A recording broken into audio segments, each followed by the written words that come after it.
Welcome to our second annual Drive Home live session special. This afternoon we are in the very, very, very cool location of the Parlour Vintage Tea Rooms in Waterford. And our special guest for this Drive Home live session is Mr. Gavin James. Hey, what's the story? Hey. So Gavin, first of all, welcome to Waterford. Welcome to the Drive Home. Thanks for having us. It's great to have you. You've been one of those artists who I've been, hoping to get for ages. And we're nearly 4 years in the Drive Home at this stage, so it's long overdue. So That's grand. My phone's been dead for like 3 years. Just been calling him incessantly. Yeah. Listen, you've had a really, really busy year. You've had the Only Ticket home tour. You've busy summer ahead with gigs and whatnot. You've got Daytripper in the near future, which we just mentioned as well. So you're going to be playing the Saturday night of the festival here in Waterford at the Gasworks on the Waterside, 1st of June. Tickets available. Go and get them if you haven't got them yet. You're excited about it, I presume. Yeah, I was here 6 years ago with the Coronas lads. That's 6 years ago already. already. I had more of a mop top. I had like hair down to me shoulder. Yeah, it was gas. It was amazing. Yeah, that was a great gig. I cannot believe that was 6 years ago. I have a picture of it somewhere on my Facebook. Somebody told me this morning it was 6 years ago. That's mad. You're probably not wrong, actually, so I'm trying to even put the timeline in my head myself. Yeah, 6. Yeah. Awesome. Listen, I have a really random question, right, to kick off with. Class. Yeah. So we know you as Gavin James. But Wigglesworth. James isn't your surname. I was just going to say that. Yeah, because Wigglesworth, it's an unusual and it's a pretty cool surname. Yeah, it's mad. It sounds like a Bond villain. Or really. Kind of does. Wigglesworth. Do you have your white cat that you just sit on your lap and you It's give like it a Mr. little... Bigglesworth in Austin Powers, isn't it? Yeah, absolutely. Or but a wizard. Or tell something. me about James. Is there a link to your grandfather? Yeah, my granddad's name was Jimmy Mack, and he was a comedian from Sony Batter, but he was on the Late Late Show loads of times. He was a very, very funny man. Yeah. But he was gas. So I took his name for me communing, then Lovely. our confirmation, and then carried it through. Carried it. So I like it. It's going to be Gavin Jimmy or Gavin James. I like it. Well, I think Gavin James is shorter than Wigglesworth. It is shorter than Wigglesworth. Wouldn't fit. My head's already big enough for the posters. So you can't see it on the radio, but it's huge. I knew there was a reason for the James, and I wanted to hear it from you. So that's exciting. Kind of half like Wigglesworth's hilarious and half is my granddad. No, that's nice. And you come from a very musical family. Yeah, my sister's a gospel singer. She taught me how to sing when I was a baba. Not literally when I was a baba because I was crap. Yeah. I was very. It was very. When I did pub gigs for years as well to kind of learn how to sing, but she taught me all the little tricks and how to not be crap. Yeah. So it was a Big lot sisters of. are great. Yeah, they're great. She's amazing. She's a great voice. I can't bring her up on stage because she just blows. Like, she knocks it out of the water. Every time I used to do gigs with her on Temple Bar as well, and every time she get up and sing one song, they'd be like, nah. I love that it's a strategy. It's like, I'm not bringing my sister along. It's actually great if my voice is gone because is she here today? No, she's in London. Damn. Yeah, tell us about growing up in your very musical family and the influences that you would have had and the inspirations, I suppose, that maybe you can draw from now as an artist. I'd say, my dad was a big influence. He was really mad into Cat Stevens and Bob Dylan and everything. But he had his mate in work that used to give me mixtapes because he knew that I was into guitar. And I was actually into Tin Whistle first. Okay. So I ended up playing like Metallica, like Enter Sandman and Tin Whistle. And like it's hilarious because, did many people here learn Tin Whistle in school? Just, yeah. I think it's one of those... I did it in class when I was like 9. Yeah, and we all kind of take the mick now out of learning the tin whistle. Where does that get you? Well, here you are, testament to learning the tin whistle. It works. I started playing like Thin Lizzy songs in school, like when I was 9, and everybody was doing like The Lonesome Boatman. Okay, or like Mary Had a Little Lamb. Or Titanic. Yeah. Or Mary Had a Little Lamb. Titanic was a massive one, actually. But I started doing Tin Lizzy, and the teacher was like, you probably should get a guitar, pal. Yeah. Let's see how this works out. Or I really... put a tin whistle through a guitar amp, it'd be hilarious. Yeah. But anyway, I'm not going to try that. But I got guitar and then play guitar since I was 10 now. So. Wow. And look where it's still crap. Still crap, yeah. Still humble, I think is probably the word. Songwriting, I imagine, is a funny craft. Like, obviously I have zero experience, but it just fascinates me. I presume there are some instances where it comes to you very easily. Yeah. And I presume sometimes it just flows, the lyrics and the music. And then there are others that, are a little bit harder to construct. Are there any songs that you've written that like that have come to you very easily, or on the flip side are a bit more of a labour of love? The ones that come quicker are always the better ones because it's the first idea that you had. Really, like piano, I'm not very good at piano. I've been playing guitar for a long time, but piano, I'm just all right enough that I can make a mistake and it will still sound grand. Okay. But I played always on the piano. I was just trying to learn it, and that's just 4 chords throughout the whole song. So that really had me write that song because I never really wrote songs on the piano before. Okay. And because I only knew like a handful of ways to structure things on it, I didn't really know. Whereas I've been playing guitar for nearly 17 years now, so sometimes I'll play a G and it's like, that's the same as what it was yesterday. But on the piano, I was like, ooh, that's a different one. Okay. But it always came very fast because it's just 4 chords and the whole way through, and I was trying to make each segment of it a little bit more interesting than the last. Yeah. Which is what I tried to do with a song called Nervous of mine. But I couldn't figure it out. But I did it always, and I was happy with that. But. And I actually have a question that I'm going to ask you later, and I won't get to it just yet. But do you have a particular song that you would like to perform for us? Yeah, I have my voice is a little effect, so I'm gonna I'll do Always and Hearts on Fire. Okay, perfect.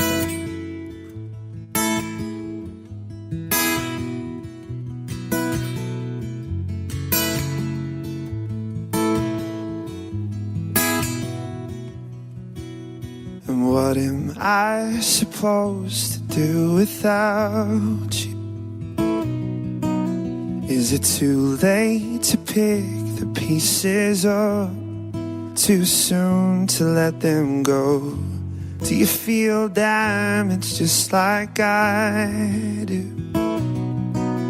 Your face, it makes my body ache. It won't leave me alone. And this feels like drowning, trouble, sleeping, restless, dreaming.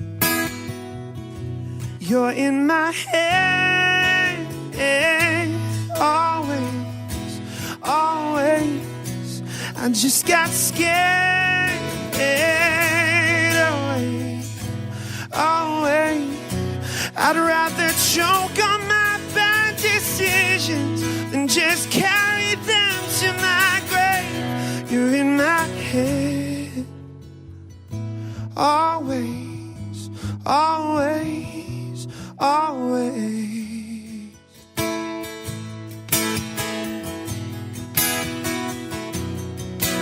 Cracks won't fix and the scars won't fade away. Guess I should get used to this. The left side of my bed's an empty space, and I remember we were strangers. So tell me, what's the difference between then and now? And why does this feel like drowning, trouble, sleeping, restless, dreaming? You're in my head, always, always. I just got scared, always, always. I'd rather choke on my bad decisions than just carry them to my grave. You're in my head, always, always, always, always, always.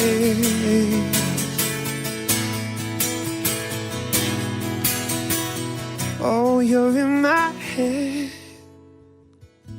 always, always. I just got scared, always, always. I know there's nothing left to cling to, but I'm still calling out your name. You're in my head, always, always, always.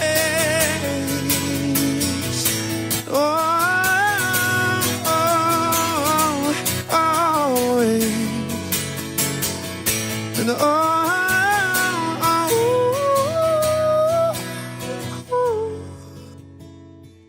always, always, always.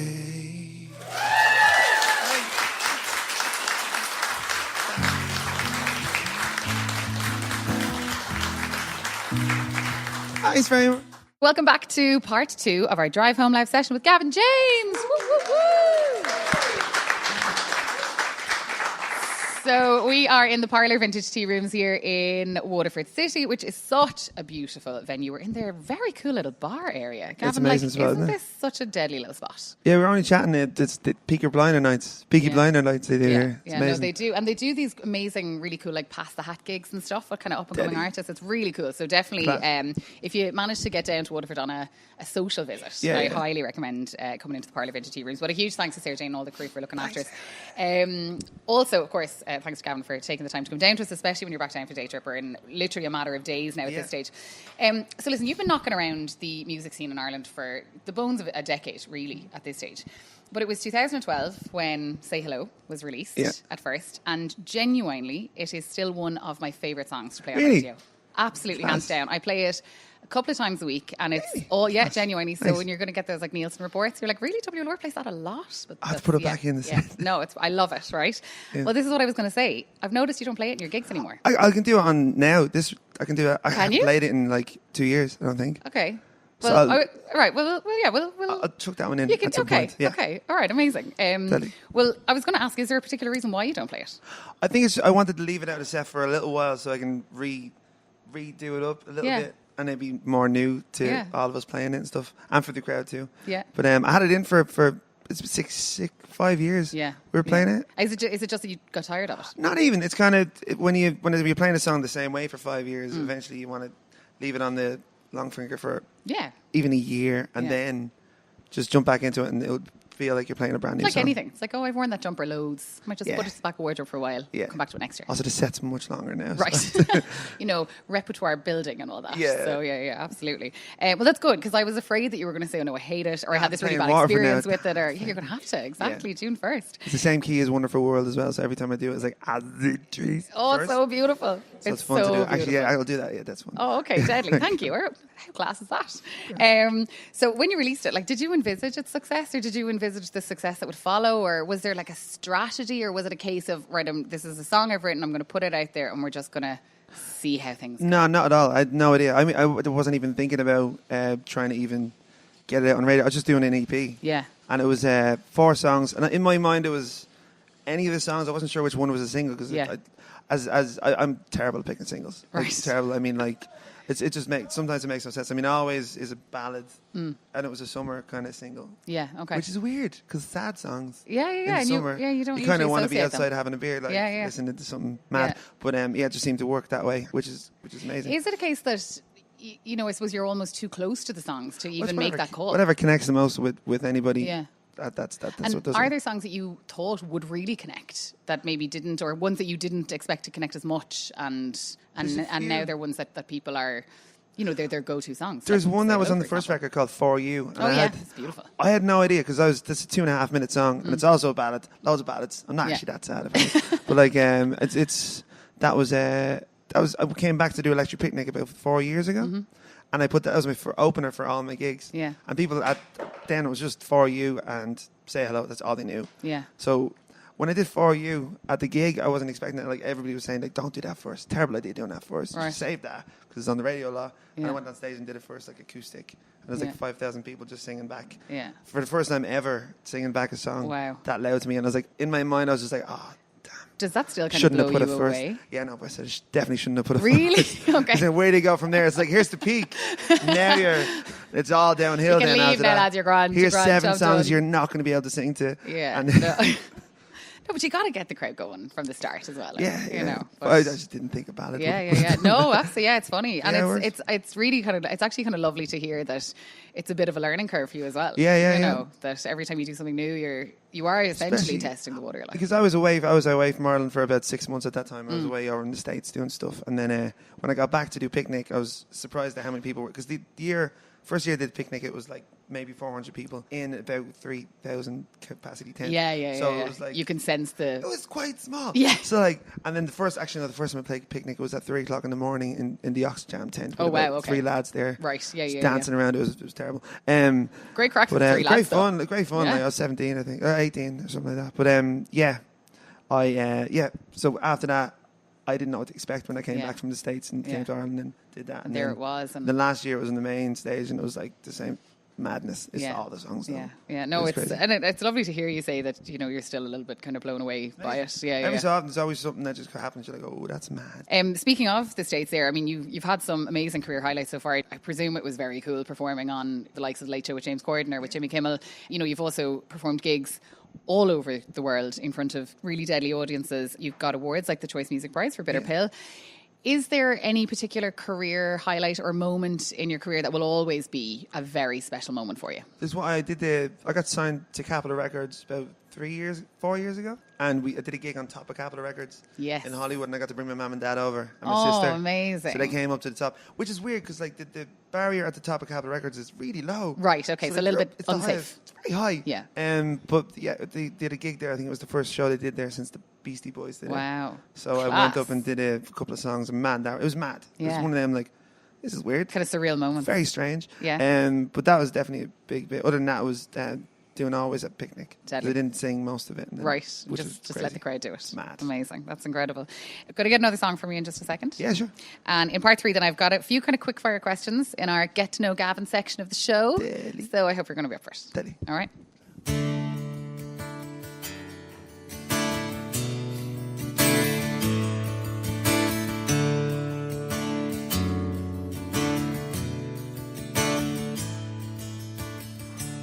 Cigarette break, leave the ashes on the fire escape to burn away all the words we want to say. I'm counting down every breath you take. It's just a cigarette break.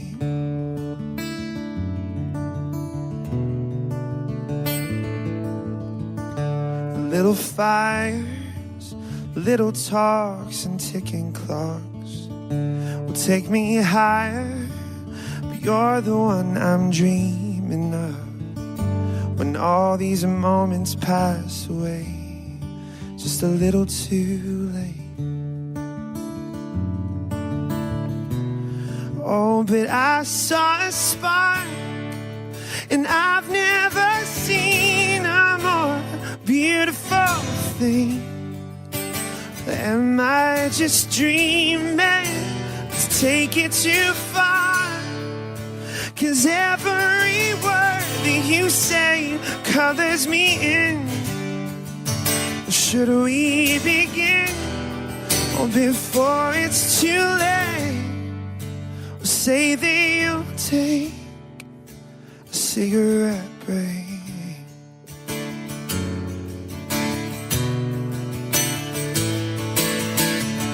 So innocent, lies they always hurt the most when the truth gets bent.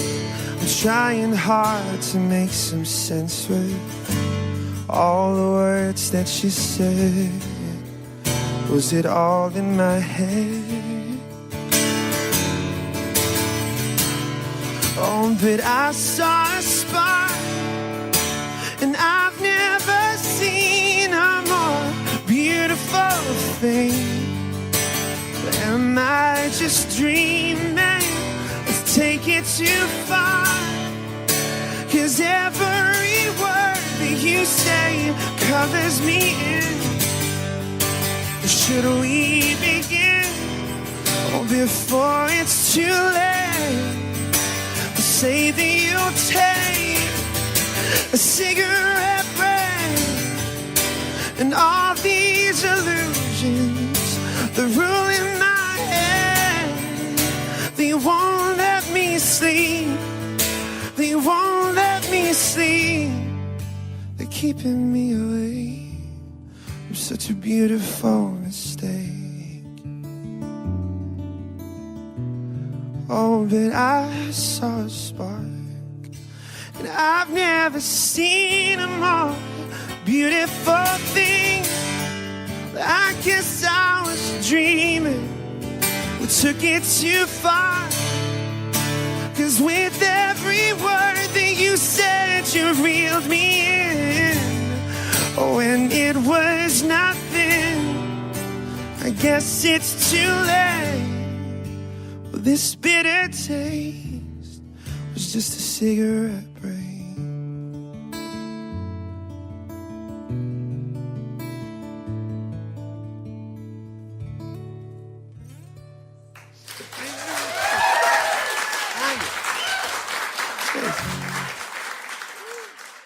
back to part 3 of the Drive Home Live Sessions special that we are recording here in the beautiful surroundings of the Parlour Vintage Tea Rooms with Gavin James. What's this stuff?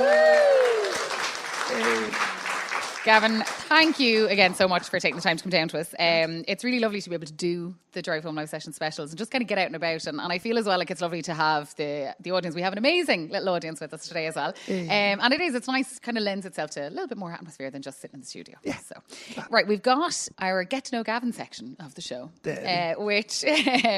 So I've got a couple of questions for you. Some of them will be one-word answers. Some will be maybe one-liners and others might need a little bit more elaboration. Cool. Feel free to pass if you're like, oh, goodness. Yeah, no. if it's too bad choices. Yeah. No, there won't. Yeah, you'll be all right. Some of them are as simple as, what did you have for breakfast? Nothing. Coffee. Coffee or I had chop. I had like a salad. Oh, delish. It was terrible. Okay. Right. What was the last thing that you bought online? Last thing I bought online, Back to the Future levitating car. Okay. The DeLorean. Right. Magnet thing. Interesting. From Tokyo. Pretty sure there's on no Amazon. one else here that shares that as the last. I was very surprised it actually arrived. It came in like Tokyo newspaper and stuff. Right. It's like Back to the Future, like Back to best movie of all time. Right. You know? Who is the most famous person you have in your phone book? James Corden, probably. Oh, class. Can we call That's how I got on the show with him. I texted him on, was it Halloween, like 2 years ago? No way. And I did the show before with him and chatted to him. He's a lovely guy. Yeah. And I texted him, I was very tipsy. Right. Tipsy mean I was absolutely tipsy. When you put very in front of it. Gone. I think it's like 1 o'clock in Los Angeles Inhibition's somewhere. Gone. Like, text him. I was like, yo, dressed up I was dressed up as a gingerbread man. Okay, interesting choice. I just put bread on me. I didn't actually. Wrapping yourself in a Brennan slice pan. Literally text him pretty much, and I got bagels. There was no actual bread. I couldn't find. Anyway, they pretty much text him. Was like, "Oh, what are you doing, pal? Do you want to go for a treat?" Yeah, right. Because all the Code Line boys know him as well, and he was like, "Nah, I'm at home with the kids." and pretty much family guy, and then he's like, "Do you want to come on the show next week, though?" And they say never send drunk text messages. Yeah, right? well, I went home immediately, and I was like, "All right, I'm gonna go to bed, rest the voice a bit," and then he's a lovely guy. That's mad. But he's gingerbread. If you want to get on the show, to dress up as a gingerbread. Excellent. Man. All right. Okay, I like it. Where is the most random place you've ever been recognised? I was in Los Angeles and I was dressed as a gingerbread man. Okay. And somebody. Good segue. Somebody was like, "That must be it." Like, no way. No, the most random place, I don't know. Probably in probably that. No. Okay. Right. Okay. What's the last flight you took, and where were you going to or from? I came. Where's it come from? Miami. Oh, class. A couple of nights ago. Yeah. Very good. Just coming home. Slept the whole way because I had a couple of wine. That's great. Excellent. What's the last gift or present that you received, and who was it from? It was a fan in Brazil, and it was a picture of my face on a pillow. Nice. Or creepy. There's a lot of pictures of my face on a pillow. Would you prefer that they gave it to you or that they slept with it every night? It gives me nightmares, to be honest. I can't use it because it's my face on a pillow. Scary. I don't know. My ma probably would love it. I don't know. Okay. Who was the last person you gave a present to, and what was it? That's Christmas. Wouldn't have been Christmas. Yeah, okay. Probably Christmas, and it was everybody that I know that I wanted to give a present to. I can't remember what it was. Fine. That's okay. Who are you most likely to call in a crisis? Probably my buddy Craig Gallagher. He's in a band called Star Loose. Okay. He's playing with his They're playing as well, aren't they? Yeah. It's a plug for him. Yeah, he's class. Deadly. Okay, Craig, good man. You get a month off. You've got no work, no obligations. Where do you go? How do you spend the time? Dress up as... No, as a gingerbread man? I don't know. I'd probably just stay home and... I'd say I'd come home to Dublin and just I'd chill for a bit. Okay, if it's a month off, it's and not then like Bora for a month or anything. I get I went on holidays recently, and after 5 days, I was just itchy to. Yeah, you strike me as the type of person who wouldn't do a fly and flop holiday well. Yeah, no, I'm really bad at it. You just need consistently want to be busy. Yeah, absolutely. Oh no, I can relate to that. I love a city holiday. I love like something like that. Got a lot of stuff to do. Yeah. If you could eat one meal or type of food for the rest of your life, what would it be? Chicken wings. Delish. When was the last time you swam in the sea? A week ago. Where were you? I went to. We were in Rio. No, we're in Sao Paulo. And then I flew to the Bahamas for a few days. Excellent. Mine was the Gillamine, not as exciting. I got wickedly sunburned. It was gas. I actually swam with the pigs. Oh, no way. It was gas. Like the famous pigs? Mad, like. Class. Yeah, they thought it was a giant carrot. I had to run over. We're going to have to get So literally, I'd tell you, we got there, right? It's one of them. One of the guys on the boat was like, "This pig, don't go near this pig. Right. He's a big, giant pink pig, and he's going to bite you. Definitely going to bite you." Okay. And then you have to feed all the pigs carrots because they're like, they live on this island and they're like free to roam because like, this island was a part of like a community and they got pigs, and then the Bahamas were like, "Oh, we have to keep them." Okay. And they all eat carrots, and then this pig started chasing me because I was like, "This pig has to have a carrot as well." Right. You know? Yeah. And it's like, it's just not fair. He's just sitting over there by himself. Right. You're not meant to go near him. Yeah. All the other boats are lining up to kind of go meet all the pigs, and I just see this me running down the beach getting chased by this giant pink pig, and screaming, "I'm not a carrot! I'm not a carrot! I'm not a carrot!" I love that this started with, when was the last time you swam in the sea? And I was expecting it might have been like Dollymount last summer or something, but no. I had to go there. Like. Yeah, this is why you ask these questions. It's because this is where it lends itself to these sorts of stories. When they tell you not to go near them. What was the best holiday you've ever been on? Oh, I don't know. Any like random family holidays when you were younger? Or? I went to Wexford a lot. Wexford, all the time. Just my man and dad. Fab, perfect. Down in Wexford, chocolate or crisps? Chocolate. Tell us about a time you got in trouble in school. All the time. Yeah, I mostly got in trouble for just not doing anything in school. Okay. Like, at all. Like, I did nothing. From fourth year onwards, I just, nothing. Like, pay attention, Gavin. No, genuine. I would pay attention. Metallica on his tin whistle. Didn't understand homework. There's like, what? But I already finished school. Yeah. Like that. By the end of it, I kind of figured out what I wanted to do. I shouldn't have done fourth year, to be honest. Because when I was in fourth year, it was very chill. Right, yeah. And I got really into music then.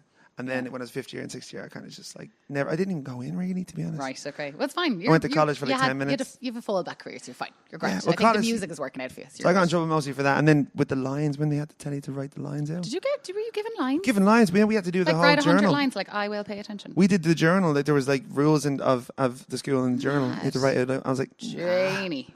Right. Like, get some science. Yeah. What was the first single you ever bought with your own money? Take Off Your Pants and Jacket by, was an EP by Blink-182. Oh, okay, cool. With I think that's First Date on it. So. Yeah. Class. Brilliant. Well, I was going to say then, what was the first album you ever bought? But that kind of overlaps as well. That one, and then 10 by Pearl Jam was my first deadly. one. Excellent. That's class. Yeah, very cool. What world famous song do you wish you could have written? There's a few. Any Queen song as well. World famous song. Under Pressure. Probably. Oh, actually, how ironic is that? That is a Queen song, yeah. Yeah, no, but I was actually more like, I'm putting you under pressure. Yeah, probably that Vanilla Ice song. The irony of the answer. The Freewheeling and the Bob Dylan album, any of them songs, really, to be honest. Perfect. What's the best gig you've ever played? Yeah, Picnic, I think, 2 years ago. And what's the best gig you've ever been to as a... Bruce Springsteen. Okay, yeah. Oh, me too. Yeah, Unreal. I went the next night as well. It's like it's just incredible. It's ridiculous. Yeah, no, he was phenomenal. And, I'm sure there's the obvious answer to this one, but what gig are you most excited to play next? There's a gig in Waterford. Oh, like that one. Yeah. On the 1st of June? Daytripper? That's going to be gas, yeah. So with that in mind, can we get another song from you? Yeah, sure, Just in advance of Daytripper, give us a little tease on what we can expect? No, but yeah. Fab. Great. Here we go.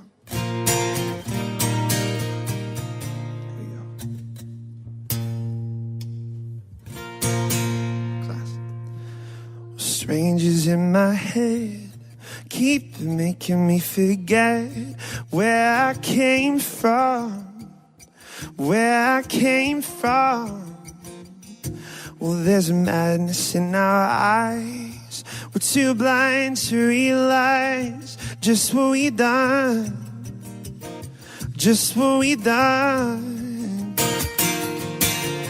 I feel it taking a hold. I feel a rush in my bones for you. Oh, I think we're caught in a fight. Can we make it all right?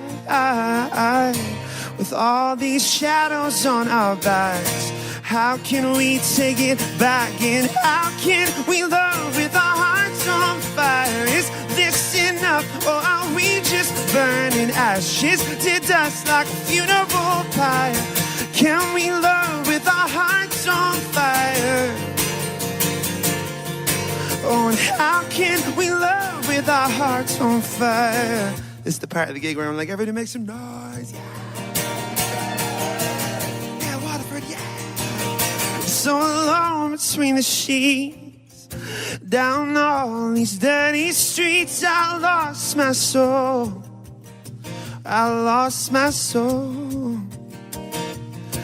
such a losing game again, between angels and demons, and I feel cold, I feel cold. I think we're caught in a fight. Can we make it alright? With all these shadows on our backs, how can we take it back? Whoa, how can we love with our hearts on fire? Is this enough, or are we just burning ashes to dust like a funeral pyre? Can we love with our hearts on fire? And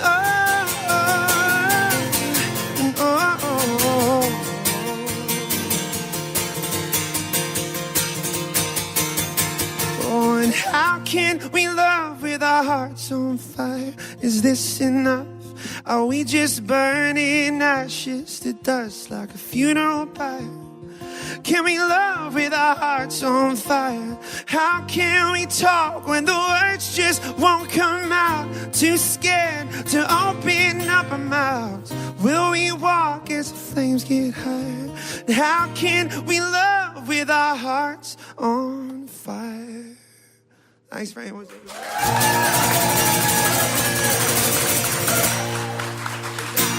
Thank you very much. Welcome back to part 4 of our Drive Home live session special with Gavin James. Woo-hoo! So, Gavin, you've just wrapped the Only Ticket Home tour. I was following your updates on Facebook. It looked like great crack. That was great fun. Yeah, the crowds looked deadly. Yeah. You look like you had a ball. Your crew looks like they're a proper crew. They're legends, to go around the world with. It's fun, yeah. Just give us an idea, like, where did you play? How many nights did you do? Have you any little stories to tell from things that happened along route? Annoyingly enough, we did. The tour was from January to February, March, end of March. Yeah. And we did...